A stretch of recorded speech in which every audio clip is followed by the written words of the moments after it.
Assalamualaikum warahmatullahi wabarakatuh. Saya Muhammad Jasri. Tempat tanggal lahir saya Probolinggo, 26 Juni 1986. Saya mulai menjadi dosen tepat pada tanggal 20 September 2013. Histori pendidikan saya itu sekolah tinggi teknologi Nurjadid, bidang studi teknik informatika, tahun lulus 2009, dan sekarang sudah menjadi Universitas Nurjadid. S2 saya tempuh di Universitas Dian Nuswantoro Semarang pada bidang studi yang sama, yaitu teknik informatika, dan lulus pada tahun 2013.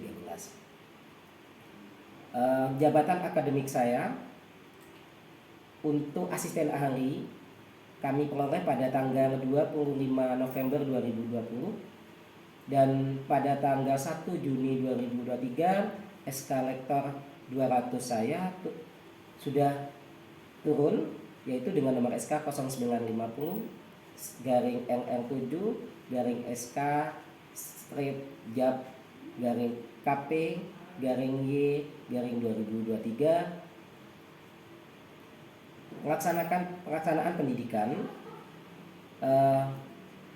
pernah mengikuti diklat pelatihan pendamping halal, yaitu yang diadakan oleh Halal Center Universitas Islam Negeri Maulana Malik Ibrahim pada tahun 2023. Pimpinan perjalanan wisata yang dilaksanakan oleh Lembaga Sertifikasi Profesi Cakra Wisata Indonesia pada tahun 2022.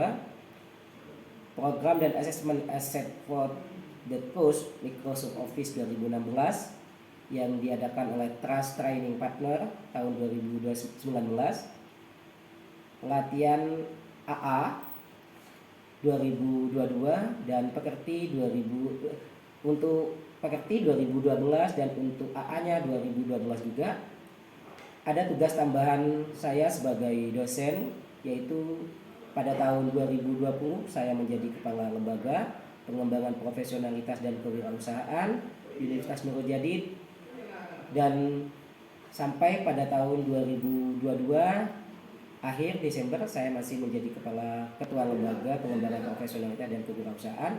Tepat pada 1 Maret 2023 saya mendapat tugas tambahan menjadi Kepala Lembaga Pembinaan Pondok Mahasiswa yang membina para mahasiswa-mahasiswa terutama yang berada di Pondok Pesantren Nurul Jadid yang berkaitan dengan pengembangan dan pengenalan trilogi dan panca kesadaran pesantren sesuai dengan visi misi Universitas Nurul Jadid.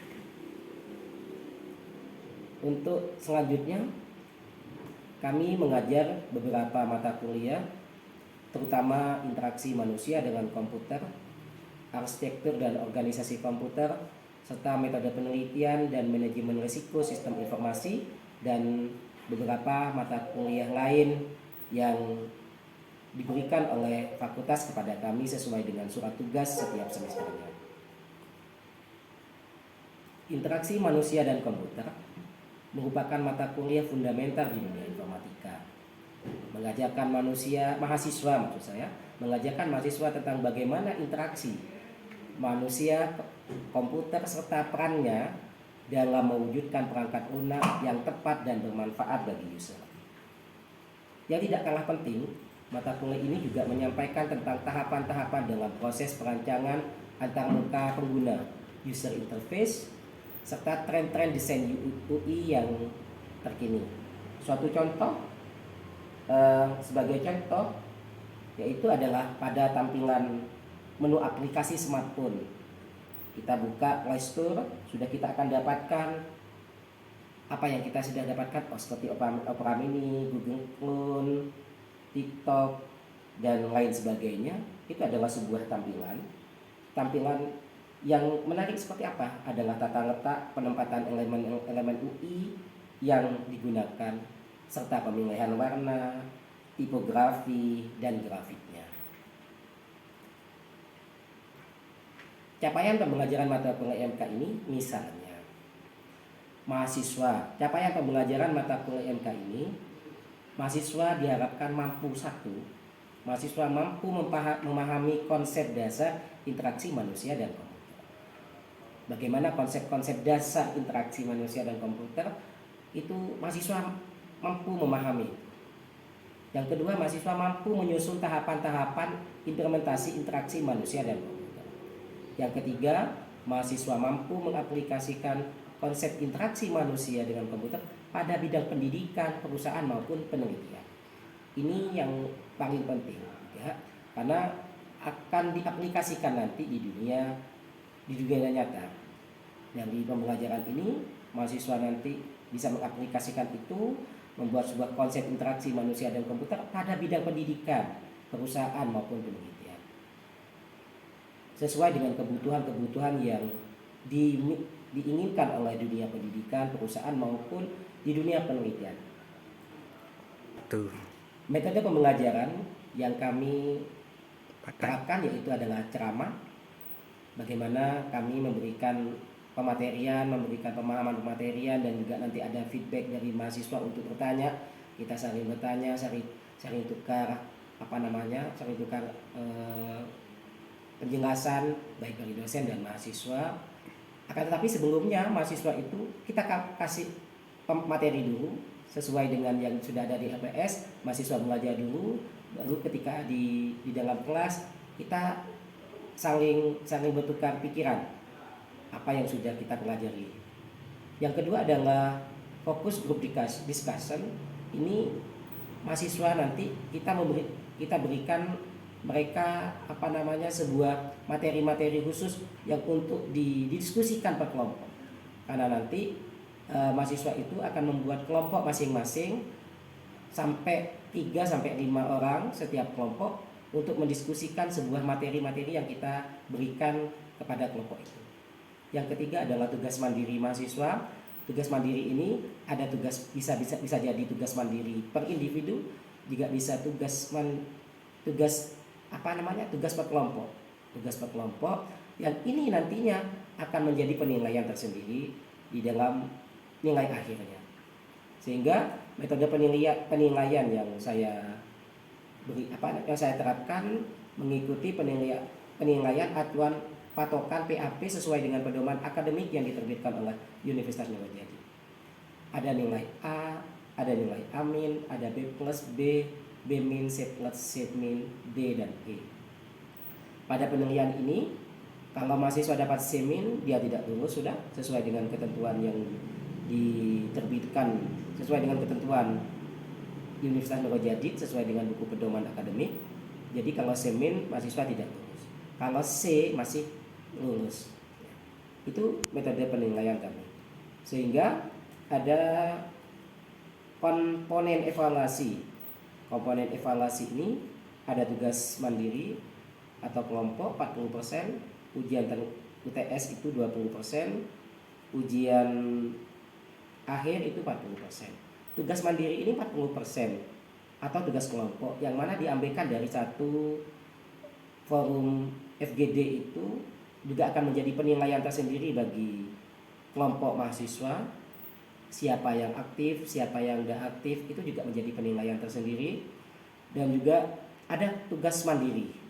Tugas mandiri juga akan ada penilaian. Jadi semua tugas nanti kita gabung jadi satu, maka dibagi nilai dengan tugas itu sendiri. Tugas UTS UTS-nya itu nilai tersendiri. Dan yang terakhir adalah yang tidak kalah pentingnya adalah tugas akhir semester, baik itu berupa proyek maupun yang lainnya yang kita terapkan sesuai dengan RPS yang sudah kita berikan kepada mahasiswa. Yang terakhir, ini ada sebuah contoh video pembelajaran yang kami terapkan di kelas. Video pembelajaran ini adalah video pembelajaran di kelas kami, interaktif antara mahasiswa dan juga dosen. Mari kita saksikan video pembelajaran setelah ini. Assalamualaikum warahmatullahi wabarakatuh. Waalaikumsalam. Alhamdulillah, kita ketemu lagi di materi interaksi manusia dan komputer. Ada beberapa hal. Sebelum kita mulai, mari kita bertawassul dulu agar pertemuan ini membawa manfaat dan barokah bagi kita, dan apa-apa yang kita pelajari nanti bisa kita amalkan dan bisa kita terapkan di kehidupan nyata. interaksi manusia dan komputer. Saya ada sebuah gambar ya, itu ada gambar manusia dengan komputer dulu. Itu kan interaksi namanya. Tapi satu ada gambar sebuah otak yang memikirkan beberapa pemikiran. Yang saya tanyakan sekarang, apa yang Anda lihat dengan gambar ini? Sebelum kita materi, apa yang Anda lihat dengan gambar ini? Ada yang bisa memberikan? Itu. Ada gambar manusia dengan komputer. Apa yang Anda lihat dan apa yang Anda bayangkan? Judul materi adalah interaksi manusia dan komputer. Interaksi manusia, kita human, itu dengan komputer. Jadi bagaimana interaksinya? Melalui apa kita berinteraksi dengan komputer itu? Kalau kita manusia sama manusianya, interaksinya dengan kita face to face berbicara, itu juga interaksi. Akan tapi ketika dengan manusia dengan komputer dengan apa? Itu ada dengan interface dan lain sebagainya. Maka di materi ini kita ada beberapa topik bahasan untuk kita bahas, yaitu ruang lingkup interaksi manusia dan komputer. Yang kedua adalah pengertian. Yang keempat yang terlibat dalam IMK, bidang studi yang berperan dalam IMK, mengenal konsep dasar dari IMK.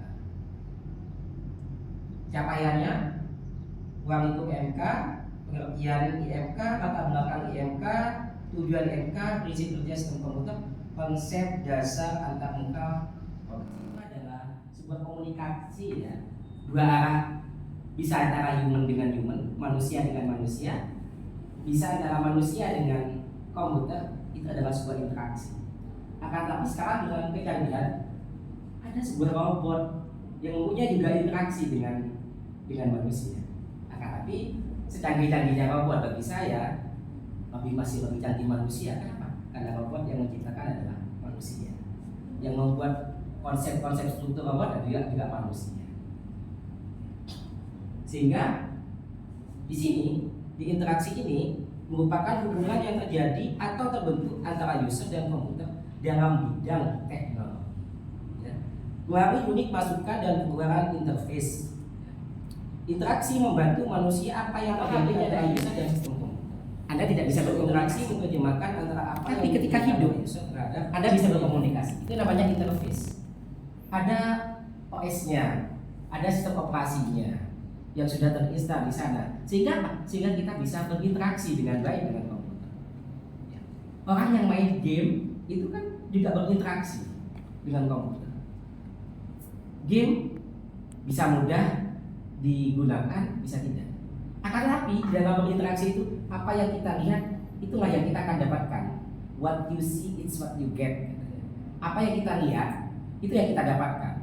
Contoh ya, kalian melihat gambar di game itu di sebuah produk komputer di HP mobile Anda mau membuka game yang sekarang ada.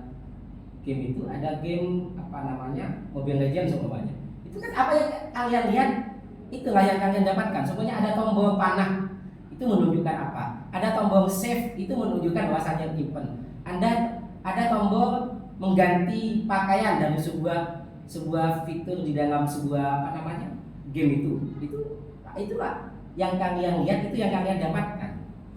Yang suka game bola itu kan main pakai apa ikutan, kita berinteraksi dengan komputer itu ada pakai stick itu adalah sebuah ikutan untuk kita menendang, itu pakai apa ke kanan ke kiri, itu kan bukan kaki kita yang akan tetapi adalah stick itu.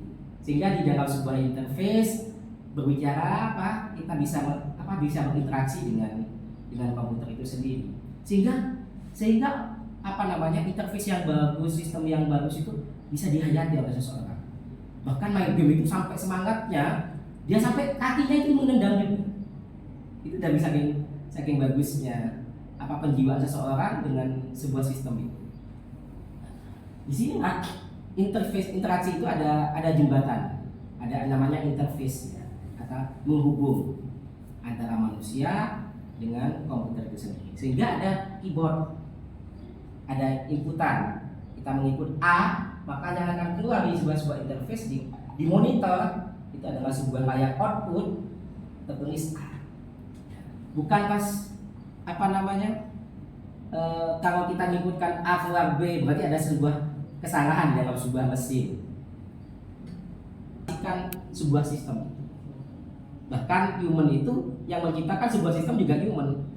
Interface Microsoft kemarin kayak sebuah sistem mobile itu ada yang apa namanya ada layanan mobile ya, di aplikasi. Kalau kalian pernah buka Play Store, di Play Store itu ada beberapa aplikasi-aplikasi yang kalian inginkan itu sudah dibuat oleh seseorang, sebuah tim ya, tim sebuah perusahaan membuat sebuah aplikasi itu.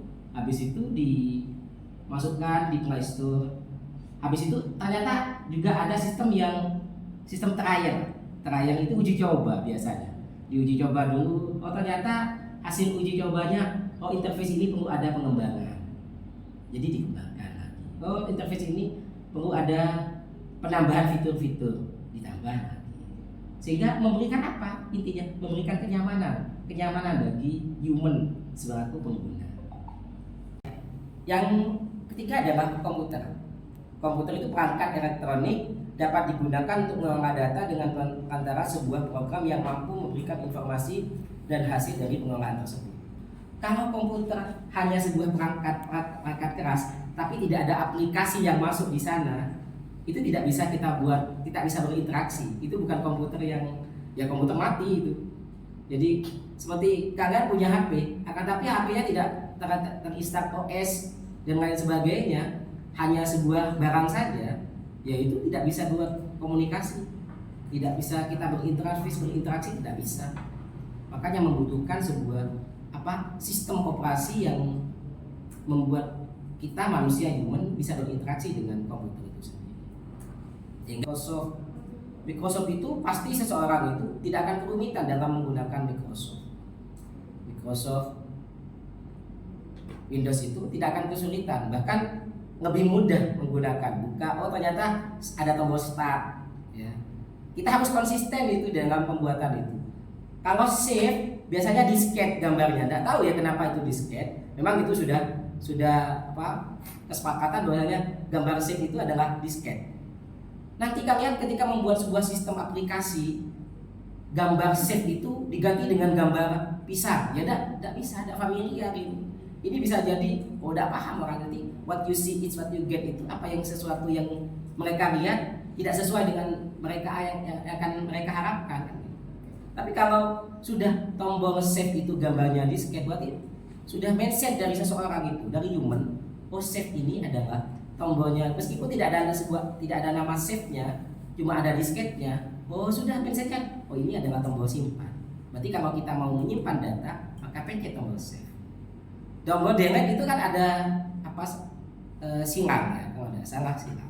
Maka itu yang sudah kita dapatkan. Oh kalau kita mau mendelete sebuah data dan lain sebagainya, ya pakai klik. Jadi sebuah simbol itu sudah familiar oleh kita semua. Interaksi manusia dan komputer itu adalah interaksi manusia dan komputer merupakan komunikasi dua arah antara pengguna. Siapa pengguna itu adalah kita, user, dengan sistem komputer yang saling mendukung untuk mencapai manusia, human. Oh saya mau membuat artikel ilmiah. Kita kumpulkan sebuah informasi, kita kumpulkan sebuah data, kita inputan melalui apa? Kita berinteraksinya melalui inputan keyboard. Kita menuliskan. Habis itu untuk mendapatkan hasil itu yang kita ketahui apa? Ada monitornya. Monitor ini layar monitor. Jadi ada ditampilkan di layar monitor. Oh, ternyata yang sudah saya tuliskan muncul di layar. Sudah itu sebuah alat output monitor. Ketika kita mau ini harus di print, butuh alat output apa? Printer. Ya, ada alat input, ada alat pemrosesan di dalam sebuah komputer itu, ada juga output. Output ini sebuah alat keluaran apa yang sudah kita interaksikan, kita rekam di dalam sebuah monitor. Kita tahu bahwasanya apa yang sudah kita inputkan itu ada hasilnya. Perintah pada komputer Dan komputer mencetak menuliskan tanggapan pada layar terlihat seperti yang saya jelaskan terus. Komputer itu bekerja sesuai dengan instruksi kita human, ya, human. Sehingga sekarang kalau di Jepang itu ada sebuah robot yang menjadi pengayang, ya. Robot itu mengantarkan sebuah makanan-makanan kepada konsumen. Itu manusia juga yang membuat. Apa gunanya? Untuk meringankan beban manusia. Sehingga dengan adanya teknologi juga itu pengangguran juga bakal bertambah. Toh sekarang kalian kalau sudah lihat eksiktor itu kan sebuah komunikasi juga. Hanya nempelkan kartu, selesai sudah. Ya karena sudah diolah oleh human. Sehingga manusia yang seharusnya dilayani oleh manusia sudah tidak dilayani lagi. Ada sisi positif, ada sisi negatifnya juga. Semua sekarang itu yang berbasis pekerjaan itu akan berbasis pada mesin semua nantinya. Nah, ini sebuah gambar proses ada input device, bisa tadi mouse dan lain sebagainya. Ini sentra posisi unit CPU adalah di dalam sebuah monitor ini. Di bawah ini ada CPU-nya. Itu ada arithmetic logic unit yang memproses semuanya. Ada memori memori penyimpanan, ada C dan lain sebagainya.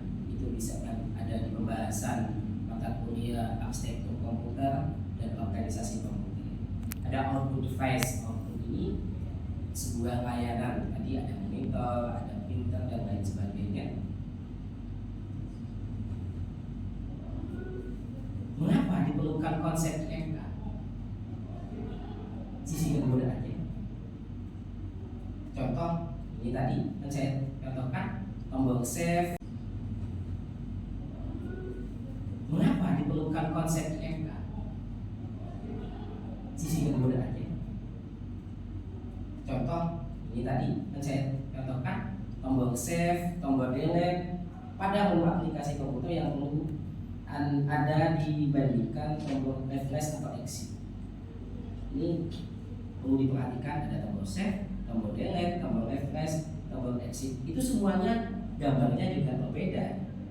Kenapa? Karena itu adalah gambar-gambar yang ada pada tombol itu adalah gambar umum yang sudah dimengerti oleh human, oleh pengguna.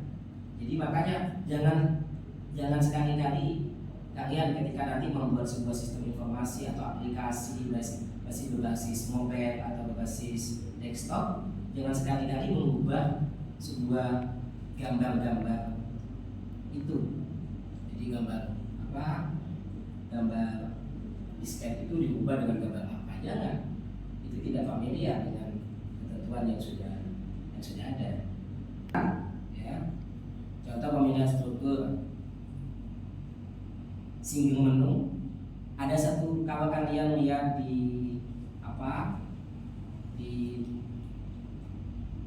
ada menu single itu satu ya, ada nilai menu-menunya itu berurutan.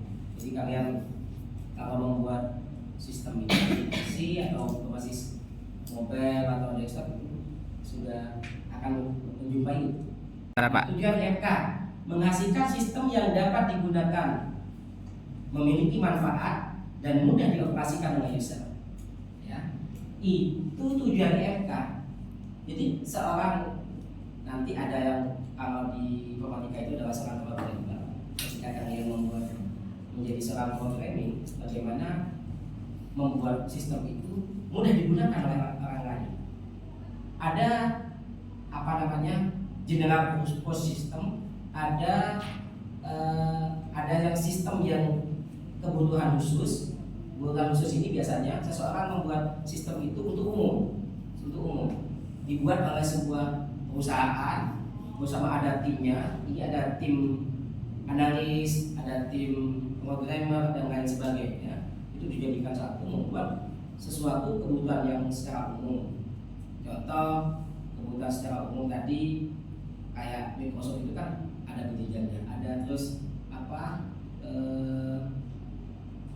Word Word itu kan juga ada Word 2013 dan lain sebagainya sampai meningkat itu adalah sebuah perkembangan karena kebutuhan user.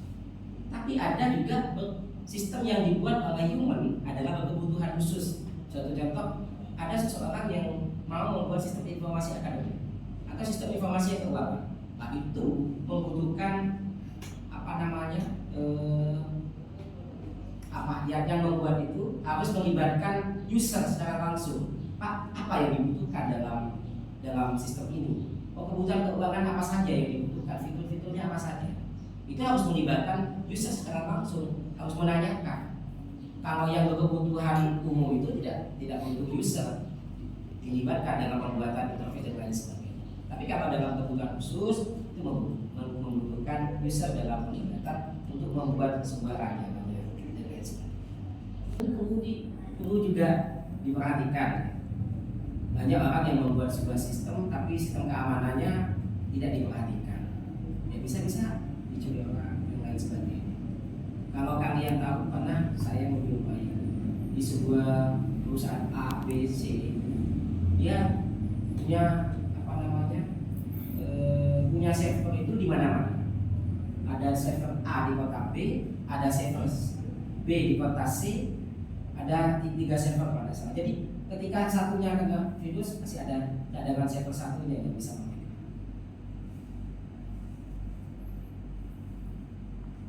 Ada muka pengguna merupakan bagian sistem yang dikendalikan oleh user untuk mencapai dan melaksanakan fungsi-fungsi suatu sistem.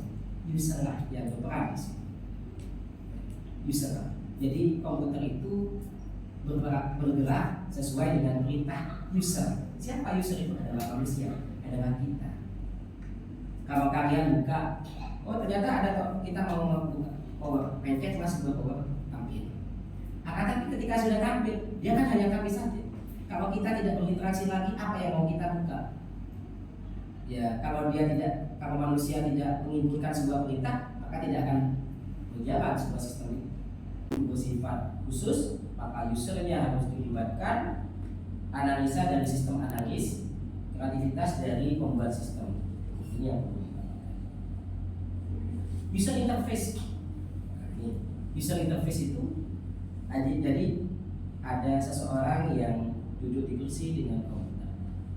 Ternyata juga ada sebuah sistem yang kita buat, sistemnya bagus, tapi ditaruh di sebuah ruangan yang pengap. Kita bekerja meskipun sistemnya bagus, ruangannya pengap, tidak ber-AC, bisa saja usernya ngantuk. Usernya ngantuk ya berarti produktivitas kerja tidak bagus. Jadi perlu diperhatikan juga di dalam PMK itu nanti ada faktor kognitif juga, faktor lingkungan, faktor ini kan semuanya itu juga mempengaruhi pada sebuah kinerja kita dalam sebuah pekerjaan ya. Yang mau ditanyakan dari putra satu bisa dari putri satu, enggak? Ya, enggak nih. Baik, kami di sini akan menanyakan mengapa interface soft dan Linux itu berbeda. Ya. Interface Linux, ada yang pernah menggunakan Linux? Oh ya, berarti yang tanya aja ya yang pernah menggunakannya. Karena Linux itu kalau bagi saya yang pernah itu lihat adalah Linux itu hitam, warnanya hitam semua. Jadi kalau orang yang tidak familiar, memang Linux itu dari segi keamanan lebih bagus keamanan Linux daripada Microsoft ya. Jadi makanya kebanyakan server itu menggunakan Linux karena dari segi keamanan lebih bagus daripada Microsoft. Kalau Microsoft interface-nya mudah bagi kita, meskipun kita tidak pernah belajar, sudah buka Microsoft, tapi sudah kita tahu karena sistemnya tadi apa yang kita lihat itulah yang kita dapatkan. Jadi sesuatu yang kita lihat sudah ada di memori kita. Oh ini berarti harus langkah-langkahnya seperti ini. Tapi kalau Linux bagi orang yang tidak pernah belajar dan membuka, ya pasti tidak bisa mengoperasikan. Ya, Ya, tadi dijelaskan tentang interface. Nah, interface yang bagus itu seperti apa? Ya, interface yang bagus mudah kita gunakan. Ya. Satu contoh, kalau kalian punya mobile, punya HP Android itu kan ada sebuah Play Store. Play Store itu kan di sana sudah banyak kita mau cari apa di sana bisa. Oh, semuanya kita cari game apa atau kita cari aplikasi apa. Sudah diklikkan sudah muncul semuanya. Nah, itu kan sudah mudah. Ada pencarian, ada kolom pencarian yang mudah kita gunakan. Itu sesuatu yang mudah. Makanya tadi kenapa Microsoft sama Linux itu berbeda interface-nya dan bahkan lebih mudah interface Microsoft. Nah, itu kan seperti Microsoft itu interface yang bagus, yang mudah dan familiar bagi kita. Kita tidak tanpa perlu belajar lebih lama ya. Jadi yang sudah kita lihat itu yang kita dapat. Terima kasih. Mungkin atas perhatiannya kita tutup pertemuan ini. Kita ketemu di pertemuan minggu depan. Ini sudah hampir kita 3 SKS ya. IMK ini 3 SKS. Maka dari itulah kita ketemu minggu depan. Dan sebelum kita tutup, maka kita membaca Fatihah dulu agar pertemuan ini membawa manfaat dan berkah. Karena kita divisi misi dan kita ini adalah trilogi dan panca kesadaran pesantren yang harus kita terapkan. Dengan apa penerapannya? Pembukaan dengan kita kirim Fatihah, dengan closing dengan kirim Fatihah. Karena sudah ada di ketentuan di trilogi dan panca kesadaran pesantren. Mudah-mudahan pertemuan ini membawa manfaat dan barokah bagi kita. Silakan kalian belajar, sering-sering ke perpus.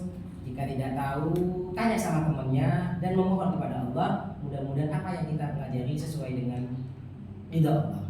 Kalau sesuai dengan ridha Allah, maka kita enak dalam mengamalkan. Dan tidak usah pusing ya. Ketika tidak paham, ya sudah. Yang penting kita belajar, berusaha. Semuanya itu urusan Allah sudah dipasrahkan. Al-Fatihah. Terima kasih kami sampaikan besar harapan kami kepada tim penilai agar memberikan masukan terhadap apa-apa yang sudah kami sampaikan baik melalui video. Kami mohon masukan dan kritikan yang membangun bagi kami melalui email kami jasriahya@gmail.com atau bisa langsung melalui WA kami di 085230520645. Kami berharap masukan kepada kami, kepada tim penilai, dan kami sadar bahwa video yang kami buat masih banyak kekurangan dalam hal segi metode pembelajaran, metode penyampaian materi pembelajaran dan lain sebagainya. Kami berharap masukan dan kritikan yang bisa memberikan kami menjadi lebih baik dalam menemani mahasiswa dalam belajar. Terima kasih atas perhatiannya. Kurang lebihnya mohon maaf. Assalamualaikum warahmatullahi wabarakatuh.